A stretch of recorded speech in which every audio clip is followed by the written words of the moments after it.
Cik, cik, cik, cik. Seperti yang sudah sama-sama kita lihat di episode sebelumnya, Xiaoyan melesat melintasi kepungan pasukan 3 Pulau Naga dan menghancurkan tabir pelindung Istana Kaisar Naga yang membuatnya semakin diperlakukan bak buronan ketika puluhan prajurit naga Void kuno menghadangnya dari segala penjuru mata angin. Melihat banyak naga prajurit sudah menghalangi mereka, Xiao Yishan, King Lin, beserta He King dan Julie segera mengambil alih pertarungan dan meminta Xiaoyan untuk bergegas menuju Istana Kaisar Naga demi membantu Jian. Xiaoyan sejak awal memang sudah berniat melakukan hal tersebut dan tanpa menoleh lagi ke belakang segera mempercepat pergerakannya menuju Istana Naga tempat pertempuran Jian dan 3 Raja Naga. Tapi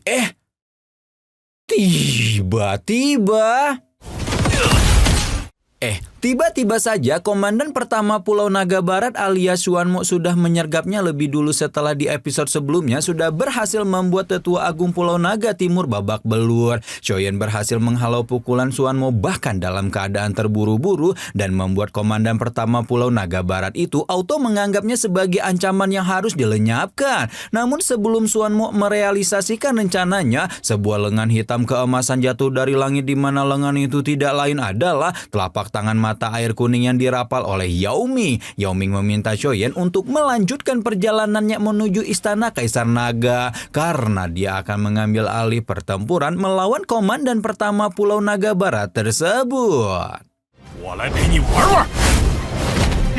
Oke, sekarang kita lihat dulu yuk kondisi di area Istana Kaisar Naga di Pulau Naga Timur yang sangat amat chaos sekali karena pasukan 3 Pulau Naga memiliki jumlah yang 3 kali lipat dibanding Pulau Naga Timur atuh. Hal itu membuat bisa dibilang satu prajurit Pulau Naga Timur harus melawan 3 prajurit Pulau Naga lain yang menyebabkan banyak naga Void kuno dari Pulau Naga Timur kehilangan nyawanya. Meski demikian, para prajurit Pulau Naga Timur melihat bagaimana Kaisar Naga mereka masih berjuang melawan serbuan dari 3 Raja Naga lain dan pemandangan itu sudah cukup menjadi alasan mereka untuk tidak berhenti berjuang. Sementara para prajurit terus berjuang, Jian juga masih berusaha sekuat tenaga memberikan perlawanan di mana Kaisar Naga Muda itu memang harus diakui layak menyandang titel Naga Phoenix.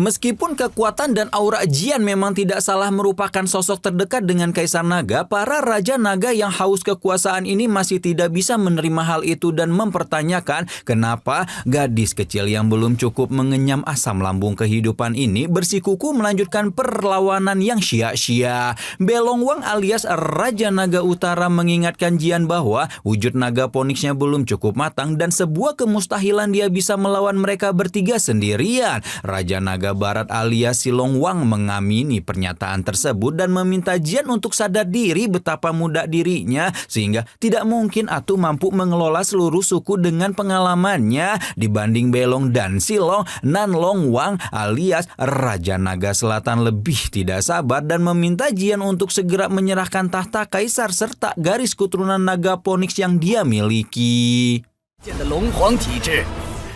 Nanlong Wang juga berambisi membubarkan Pulau Naga Timur demi kemahaselatan seluruh suku yang membuat Jian auto cuih-cuih menyaksikan kemunafikan bapak-bapak bau tanah ini karena dia masih mengingat bagaimana setelah ayahnya alias Kaisar Naga terdahulu menghilang, 3 raja ini buru-buru membagi Pulau Naga menjadi 4 bagian yang tidak berlebihan kalau ketiganya disebut sebagai pendosa klan. Belong mengingatkan Jian bahwa mereka bertiga juga memiliki darah bangsawan yang sama sekali tidak salah kalau memiliki niatan suci untuk memimpin suku Naga Void kuno. Sekarang Belong meminta Jian melihat sendiri akibat dari tindakannya yang ngebet banget sih jadi Kaisar Naga dan akhirnya justru membuat sesama Naga Void kuno saling bertempur serta mengambil nyawa saudara mereka sendiri. Jian sekali lagi meminta para raja munafik ini menghentikan kepura-puraannya karena justru merekalah yang membuat suku naga Void kuno terjebak dalam perang demi memenuhi keinginan egois mereka sendiri. Belong masih tidak mengerti jalan pikiran Jian yang menyebut para raja naga egois, sementara dia di sisi lain hanyalah seorang gadis kecil yang belum cukup pengalaman, namun sudah berani-beraninya mengikrarkan diri sebagai kaisar naga yang baru. Atuh kamu teneng gelis, saking geloknya bapak-bapak angga ingat umur ini, mereka mulai menyerang Jian membabik buta dan membuat sisa serangannya turut membahayakan para prajurit yang sedang bertempur di bawah, hingga membuat Jian tidak punya pilihan selain mengayunkan tombak naga untuk melindungi semua prajurit tanpa terkecuali.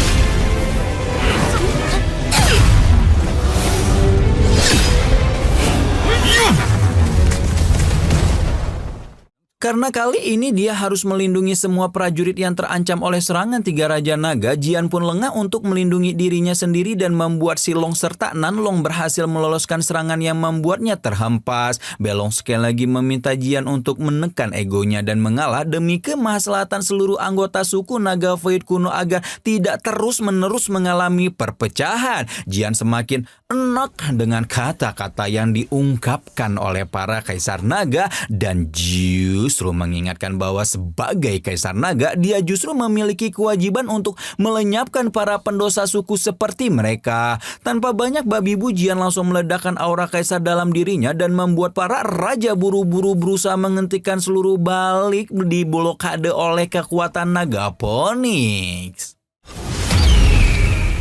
Kekuatan Jian pribadi mungkin tidak dapat dibandingkan dengan tiga raja naga, namun kalau gadis itu sudah menggunakan garis keturunan naga Phoenix, tidak ada satupun di seluruh pulau naga ini yang mampu menandingi kekuatannya. Yang lebih mengkhawatirkan lagi, tiga raja naga dapat melihat bagaimana kekuatan Jian masih terus meningkat dan segera memutar otak untuk menghentikan kaisar naga jadi-jadian tersebut. Belong tampak menjadi raja naga yang paling tenang dibanding dua lainnya, dan dengan ekspresi serta suara yang dingin, Raja Naga Utara itu mengingatkan bahwa mereka harus menghentikan Jian meskipun harga untuk melakukan hal ini sangatlah mahal. Dua Raja Naga lain mengangguk paham sebelum ketiganya naik lebih tinggi hingga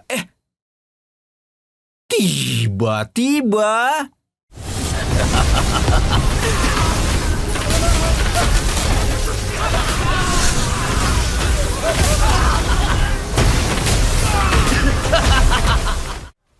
tiba-tiba saja sebuah pusaran guntur mengerikan merobek langit dan mulai meludahkan untayan garis petir yang menyebar ke segala arah, menyerang semua orang dan mengambil nyawa banyak prajurit naga, bahkan termasuk prajurit dari 3 pulau naga. Para prajurit ini tidak mengerti kenapa Raja Naga Utara malah menyerang rakyatnya sendiri, sementara Jian hanya bisa menahan muntah dalam hati karena dia tahu jelas rencana tiga Raja Naga adalah mengorbankan suku mereka sendiri demi memaksanya menyerah. Meskipun sudah mengetahui rencana itu, Jian masih tidak dapat menahan air matanya sendiri melihat betapa banyak naga Void kuno kehilangan nyawa untuk perebutan kekuasaan yang dipenuhi ego ini, dan perasaan bersalah serta tanggung jawabnya sebagai kaisar naga membuat gadis kecil itu tidak bisa membiarkan pembantaian antar saudaranya ini terus berlanjut.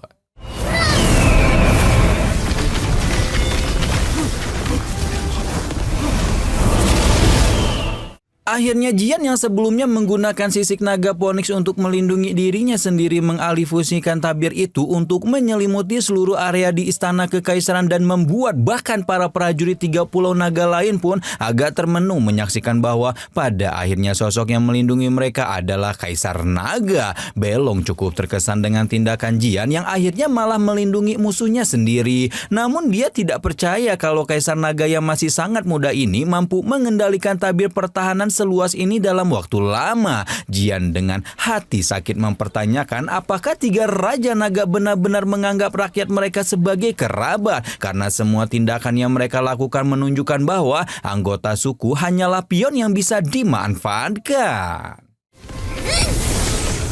Namun bukannya introspeksi diri, Belong justru menyebut bahwa semua naga yang gugur hari ini akan diukir namanya di monumen naga seolah nyawa mereka adalah sesuatu yang cukup digantikan oleh kehormatan semata. Lebih dari itu, 3 raja naga dengan tidak tahu malunya justru menganggap mereka bertiga adalah pengukir sejarah karena telah berhasil mengakhiri perang saudara yang telah terjadi puluhan tahun. Tepat ketika mengatakan itu, bayangan naga void kuno yang berselimut petir muncul di langit sebelum kemudian menyerbu ke arah tabir pelindung naga void Jian yang sudah dipertahankan sekuat tenaga meski pada akhirnya runtuh juga. Tabir hancur lebur sementara bayangan naga petir masih melesat lurus ke arah Jian seolah hendak melahapnya.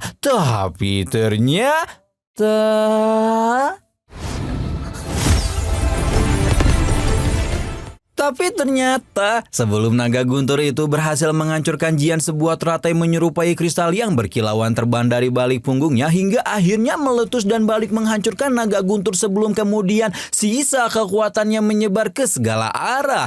3 raja naga bingung sementara Jian hanya bisa melongok melihat teratai yang sangat familiar sebelum perlahan-lahan menoleh kepalanya hanya untuk menemukan sosok kawan lama yang telah begitu dia rindukan. Xiaoyan meminta maaf karena datang terlambat sementara Jian hampir tidak bisa menahan diri untuk mewek di depan apotek berjalan itu hingga membuat Xiaoyan nyaris menepuk kepalanya seperti apa yang selalu dia lakukan di masa lalu kalau tidak buru-buru mengingat bahwa gadis kecil ini adalah Kaisar Naga.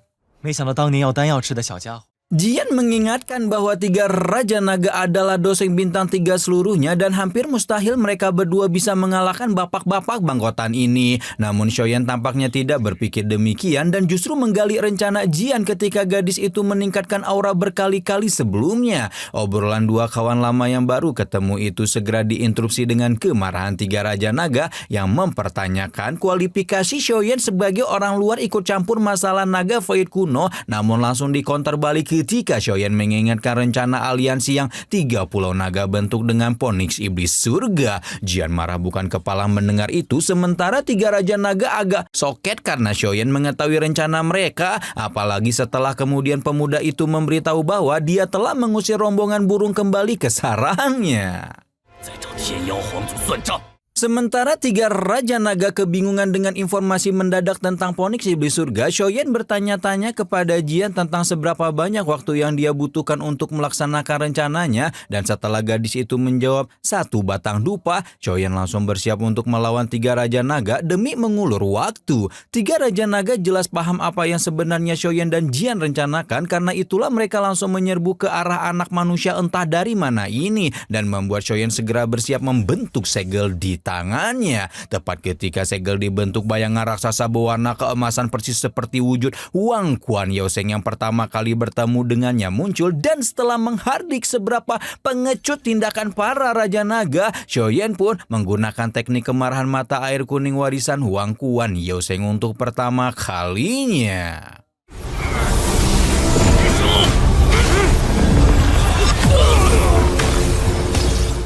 Sebuah gelombang suara yang dipenuhi dengan aura penindas melaju lurus dan menggempur tubuh Raja 3 Naga, di mana teknik do kelas Tian yang diwariskan oleh setengah Dodi itu sudah cukup untuk membuat jiwa bahkan ahli sekelas Raja Naga pun tergoncang. Belong mengingatkan kawan-kawannya tentang teknik Xiaoyan yang menggoncang jiwa dan mengajak 2 Raja Naga lain untuk berdiam melindungi diri mereka sendiri dari gempuran kekuatan penggoncang jiwa tersebut. Tanpa diketahui oleh 3 Raja Naga yang disibukkan dengan kemarahan ilahi Wang Quan, Xiaoyan memanggil avatar petirnya diam-diam dan hanya terdiam dengan wajah santai ketika Belong mulai mengata-ngatai dirinya setelah terbebas dari pengaruh kemarahan ilahi Wang Quan. Xiaoyan tersenyum kecil ketika meminta 3 Raja Naga untuk tidak buru-buru karena kejutan yang dia berikan belum selesai. Dan ternyata...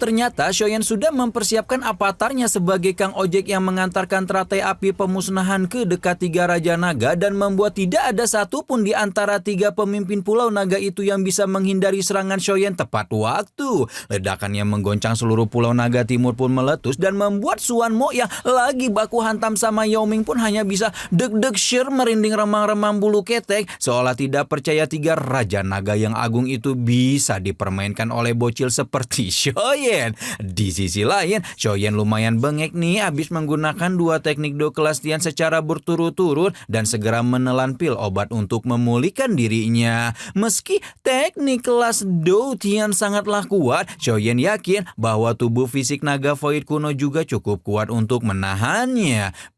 Mana pemikiran itu langsung terbukti ketika tepat setelah ledakan mereda bayangan 3 naga raksasa muncul dan mengelilinginya seperti pemburu yang menatap mangsanya.